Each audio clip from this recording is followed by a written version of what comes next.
નમસ્કાર, આપની સાથે હું છું પાયલ. સ્ક્રીન પર તમને વેધર એક્સપર્ટ પરેશભાઈ ગોસ્વામી દેખાતા હશે. વાત ગુજરાતના હવામાનની કરવી છે. વરસાદનો એક નવો રાઉન્ડ જે ભયંકર વરસાદ ગુજરાતના અનેક જિલ્લાઓમાં લઈને આવશે એવી આગાહી કરવામાં આવી હતી. 3જી તારીખથી સામાન્ય રીતના મધ્ય ગુજરાત અને દક્ષિણ ગુજરાતમાં વરસાદની શરૂઆત થવાની હતી. કયા કયા જિલ્લાઓમાં એલર્ટ આપવામાં આવ્યું છે એની વાત કરવી છે. પરેશભાઈ, થેન્ક યુ સો મચ પહેલા તો તમે સમય આપ્યો એ જી બદલ. નમસ્કાર. અને સૌથી પહેલો સવાલ એ છે પરેશભાઈ કે નવો રાઉન્ડ આવવાનો હતો, એ મજબૂત રાઉન્ડ સાર્વત્રિક વરસાદ સાથે આવવાનો હતો. 3જી તારીખ આજે છે અને ઘણા બધા જિલ્લાઓમાં હવામાન વિભાગે રેડ એલર્ટ, ઓરેન્જ એલર્ટ આપેલા છે. કયા જિલ્લાઓએ સાવચેત રહેવાનું છે? બેન, ચોક્કસથી આવવાનો હતો એટલે આવવાનો જ છે. એટલે અત્યારે જોવા જઈએ તો બંગાળની ખાડીમાં જે રીતે બેક ટુ બેક જે સિસ્ટમ બની રહી છે, એક સિસ્ટમ છે છેલ્લા 2 દિવસથી તૈયાર થઈ રહી હતી. આજે વહેલી સવારથી એ સિસ્ટમની મુવમેન્ટ ચાલુ થઈ ગઈ છે. સિસ્ટમ પણ ખૂબ મજબૂત છે. 700 HP લેવલે અત્યારે એક વેલમાર્ક લો પ્રેશર છે. અત્યારે એ ભુવનેશ્વર અને વિશાખાપટ્ટનમ વચ્ચેના જે ભાગ છે એ ઉપર સક્રિય છે.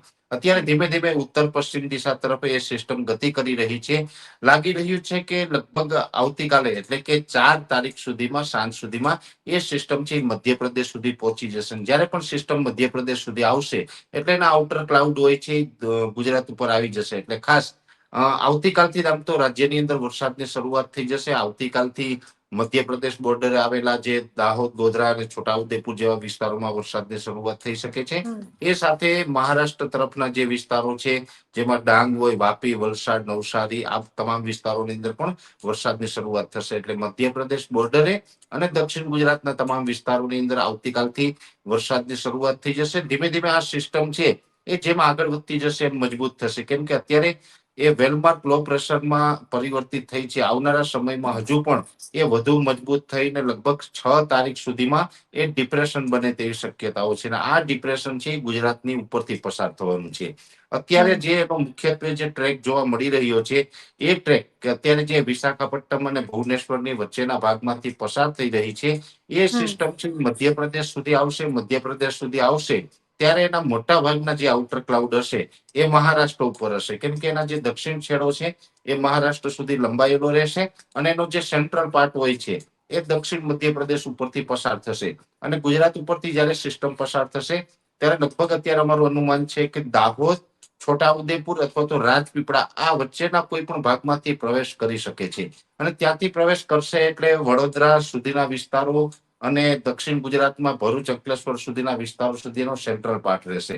અને ત્યાંથી પસાર થશે ધીમે ધીમે આગળ વધતા એ જે મધ્ય ગુજરાત અને સૌરાષ્ટ્રના મોટા ભાગના વિસ્તારો ઉપર થઈ, કચ્છ ઉપર થઈ અને અરબ સાગરમાં એ આગળ વધે તેવી સંભાવનાઓ છે. એટલે આ સિસ્ટમ છે એ ગુજરાતના એકદમ મધ્યમાંથી પસાર થશે. મધ્યમાંથી પસાર થશે એટલે સ્વાભાવિક રીતે જે ચોમાસુ ધરી હોય એ પણ થોડીક વધારે નીચે આવશે. આમ તો છેલ્લા ઘણા દિવસથી ચોમાસુ ધરી ઉત્તર તરફ ખસેલી હતી, એ આજે જ દક્ષિણ તરફ ફરીથી સરકી આવી છે. અત્યારે ચોમાસુ ધરી છે એ દક્ષિણ રાજસ્થાન ઉપર થઈ, મધ્યપ્રદેશ ઉપર થઈને બંગાળની ખાડી તરફ જઈ રહી છે. આવનારા સમયમાં લગભગ એ 24 કે 36 કલાકમાં મધ્ય ગુજરાત સુધી પણ એ ચોમાસુ ધરી છે એ નીચે આવે તેવી શક્યતાઓ છે. એટલે ફરીથી જે આ મોટો રાઉન્ડ આવી રહ્યો છે આમાં ભારેથી અતિ ભારે વરસાદની પણ શક્યતાઓ છે. હવે વિસ્તારવાઇઝ વાત કરવા જઈએ બેન, તો આમ તો જે દાહોદ, ગોધરા, છોટાઉદેપુર જેવા વિસ્તારો છે એમાં અમુક તાલુકાઓની અંદર અતિશય ભારે વરસાદ જોવા મળે તેવી શક્યતાઓ છે. એ સાથે દક્ષિણ ગુજરાતના જે સુરત, વલસાડ, નવસારી, વાપી અને ડાંગ જેવા વિસ્તાર છે એમાં પણ ભારેથી અતિ ભારે વરસાદની સંભાવનાઓ છે. ખાસ કરીને મધ્યપ્રદેશ બોર્ડરે અને દક્ષિણ ગુજરાતના વિસ્તારો છે તેમાં 5 અને 6 તારીખ આ 2 દિવસ અતિ ભારે રહીએ તેવી શક્યતાઓ છે. એ પછી પણ ત્યાં વરસાદ તો 8 તારીખ સુધી કન્ટિન્યુ રહેવાના છે, પણ 6 અને 7 તારીખ છે એમાં અતિ ભારે વરસાદ પડે તેવી શક્યતાઓ છે. અને આ જે સિસ્ટમ છે એ લગભગ 6 તારીખે રાત સુધીમાં ડિપ્રેશન પણ બનવાની છે.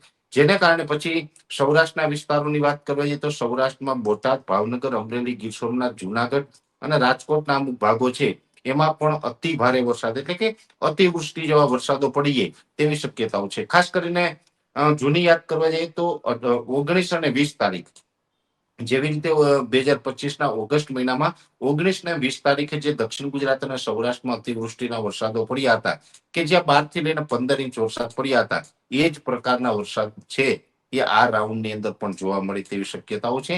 એટલે સૌરાષ્ટ્ર તમે આપણે જિલ્લા જણાવ્યા એ તમામ જિલ્લાઓમાં પણ ભારે વરસાદની શક્યતાઓ છે.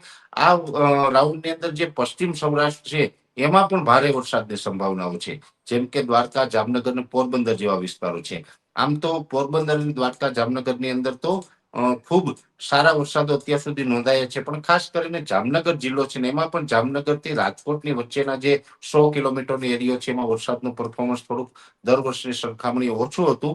પણ આ રાઉન્ડની અંદર એને પણ સારા વરસાદની શક્યતાઓ છે. મોરબી, સુરેન્દ્રનગરમાં પણ એકંદરે ખૂબ સારો વરસાદ પડશે. મોરબી, સુરેન્દ્રનગરમાં 1-2 સેન્ટરની અંદર અતિ ભારે વરસાદ પણ જોવા મળી શકે. એવી જ રીતે કચ્છ જિલ્લો છે એમાં પણ સાર્વત્રિક વરસાદની સંભાવનાઓ છે. પણ કચ્છ જિલ્લાના જે દરિયાઈ કાંઠાના ભાગો છે તેમાં થોડીક તીવ્રતા વધારે જોવા મળશે. ગાંધીધામ હશે, કંડલા હોય, માંડવી, મુન્દ્રા હોય, નલિયા, આ તમામ વિસ્તારો છે એમાં થોડીક તીવ્રતા વધારે જોવા મળશે. એ સાથે મધ્ય ગુજરાતમાં અમદાવાદ, ગાંધીનગર, વિરમગામ, જે આપણે આણંદ, નડિયાદ, વડોદરા, આ તમામ વિસ્તારો છે એમાં છૂટા છવાયા અને હળવાથી મધ્યમ વરસાદ, એટલે આમ અતિશય ભારે નહીં પણ મધ્યમ વરસાદ. એક ખાસ કરીને વડોદરા જિલ્લો એવો છે, વડોદરાની અંદર સૌરાષ્ટ્રની સાથોસાથ ભારેથી અતિ ભારે વરસાદ નોંધાઈ શકે છે. એટલે અમદાવાદ કરતા વડોદરાની અંદર વરસાદની તીવ્રતા છે એ વધુ જોવા મળે તેવું એક અનુમાન છે. એ સાથે ઉત્તર ગુજરાતના જે ભાગો હશે જેમાં અરવલ્લી, જે સાબરકાંઠા, બનાસકાંઠા, પાટણ, મહેસાણા, આ તમામ વિસ્તારોમાં પણ વરસાદ સારા એવા જોવા મળશે. પણ એકંદરે એ વિસ્તારોની અંદર લગભગ હું માનું છું ત્યાં સુધી કે 3 થી લઈને 5 ઇંચ સુધીના વરસાદો ઉત્તર ગુજરાતની અંદર જોવા મળે તેવું અનુમાન છે. આમ તો સાર્વત્રિક વરસાદ છે એટલે લગભગ 80% થી 90% વિસ્તારને આ કવર કરી લેશે.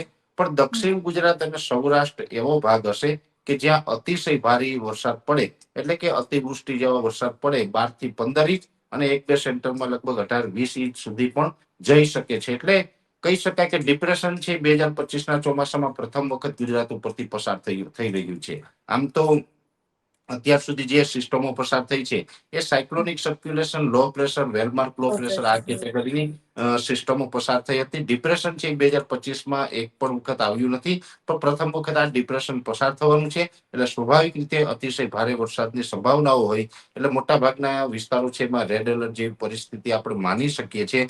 પણ ખાસ અહીંયા આપણે કોઈ ડરવાનું નથી, સાવચેતી ચોક્કસથી રાખવાની જરૂર છે. એટલે આ પ્રકારના વરસાદો છે એ રહેવાના છે. હા, એટલે જે આ 4 તારીખથી વરસાદનો રાઉન્ડ ચાલુ થવાનો છે, જેમાં મેં આપને જણાવ્યું એમ કે મધ્યપ્રદેશ બોર્ડર લાગુ વિસ્તારો, દક્ષિણ ગુજરાતના વિસ્તારો છે, ત્યાંથી જે વરસાદની શરૂઆત થશે, પછી જેમ જેમ સમય આગળ વધતો જશે તેમ વરસાદના વિસ્તારોમાં પણ વધારો થશે અને વરસાદની તીવ્રતામાં પણ વધારો થશે. ખાસ કરીને અતિ ભારે જે વરસાદોની આપણે શક્યતા માની રહ્યા છીએ તે 6 તારીખેથી લઈ અને 6, 7 અને 8, આ 3 દિવસ એવા હશે તેમાં અતિ ભારે વરસાદ પડવાના છે.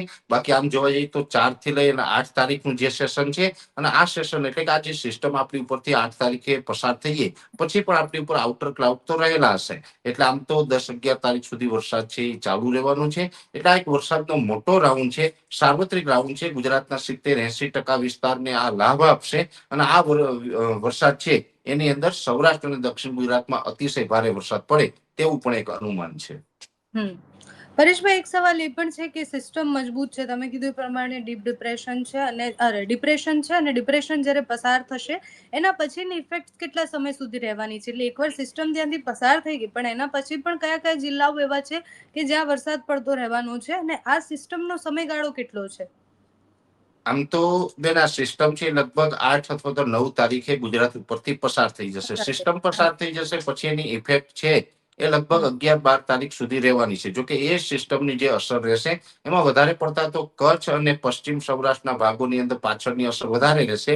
વધારે એટલે કે જેમાં 2-3 ઇંચ સુધીના વરસાદો 8 તારીખ પછી પણ જોવા મળે તેવી આપણે અસર રહેવાની છે. બીજા વિસ્તારો હોય તો બીજા વિસ્તારોની અંદર હળવાથી સામાન્ય ઝાપટાનું અમુક જગ્યાએ મધ્યમ વરસાદ પડે, આ પ્રકારની ઇફેક્ટ છે આપણે 11-12 તારીખ સુધી જોવા મળે તેવું એક અનુમાન છે. એટલે કોઈ પણ સિસ્ટમ છે એ 700 એચપીએ લેવલથી પસાર થાય છે તો 850 એચપીએ લેવલે એક મોટા પ્રમાણમાં ભેજ હોય છે, અમુક જે એની લેયરો છે પાછળ છૂટી ગયેલું હોય એના કારણે પણ આપણે વરસાદ છે એ ચાલુ રહેતા હોય છે. એ જ પ્રકારની પ્રક્રિયા આ રાઉન્ડમાં પણ જોવા મળશે. જો કઈ મહત્વનું એ પણ છે બેન, અત્યારે આમ જોવા જઈએ તો જે ખેડૂતોને જે ખેતી પાક છે એમાં પણ જે ખરીફ પાકનું હાર્વેસ્ટિંગ ટાઈમ છે ખૂબ નજીક આવી ગયો છે. એટલે કે અમુક ખેડૂતોને મગફળી છે, સોયાબીન છે, કપાસમાં પણ ખૂબ સારું એવું અત્યારે ફ્લાવરિંગ લાગેલું છે. આ વધારે વરસાદને કારણે આ દરેક પાકોની અંદર નુકસાની પણ થાય તેવી શક્યતાઓ છે. ખાસ કરીને આ છેલ્લો રાઉન્ડ નથી. મહત્વનું તો એ છે કેમ કે આ રાઉન્ડ પૂર્ણ થાય પછી પણ બહુ મોટો ગેપ મળે તેવી શક્યતાઓ નથી. 15-17 સપ્ટેમ્બર આસપાસ ફરીથી પાછો નેક્સ્ટ રાઉન્ડ ચાલુ થશે. જોકે એ રાઉન્ડ તો કેટલો મજબૂત હશે આવનારા સમયમાં સિસ્ટમ બન્યા પછી ખબર પડશે. આ રાઉન્ડ તો ખૂબ મજબૂત રહેવાનું છે. જોકે આ રાઉન્ડ કરતા એ થોડોક રાઉન્ડ હળવો હશે, છતાં પણ 15-17 તારીખ આસપાસ એક નેક્સ્ટ રાઉન્ડ પણ ચાલુ થાય તેવી સંભાવનાઓ છે. એટલે સમગ્ર સપ્ટેમ્બર મહિના દરમિયાન એક પછી એક રાઉન્ડો આવશે અને ત્યાર પછી આપણે થંડરસ્ટોર્મ એક્ટિવિટીની શરૂઆત થશે બેન. એટલે આપણે એવું માનવાનું કે નવરાત્રીમાં પણ વરસાદ પડશે. અત્યારે જે પ્રકારે હવામાનની જે પેટર્ન ચાલી રહી છે જોતા ચોક્કસથી એવું કહી શકાય કે નવરાત્રીમાં પણ વરસાદ હશે, પણ નવરાત્રીના જે વરસાદ હશે એ વરસાદ હશે એ સાર્વત્રિક નહીં હોય. એની અંદર થંડરસ્ટોર્મની વધારે સંભાવનાઓ હશે.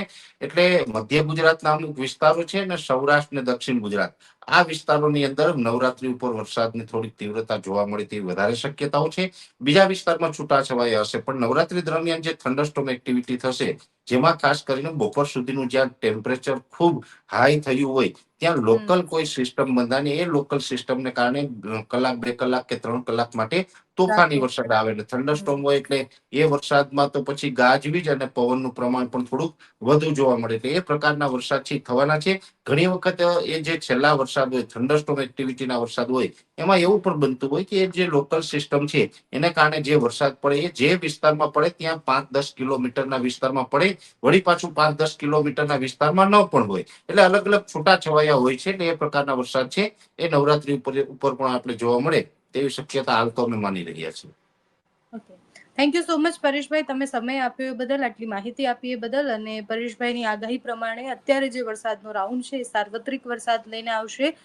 મધ્ય ગુજરાત અને દક્ષિણ ગુજરાતે સાવધાન રહેવાનું છે, સાવધાન કરતાં પણ વધારે સાવચેત રહેવાનું છે.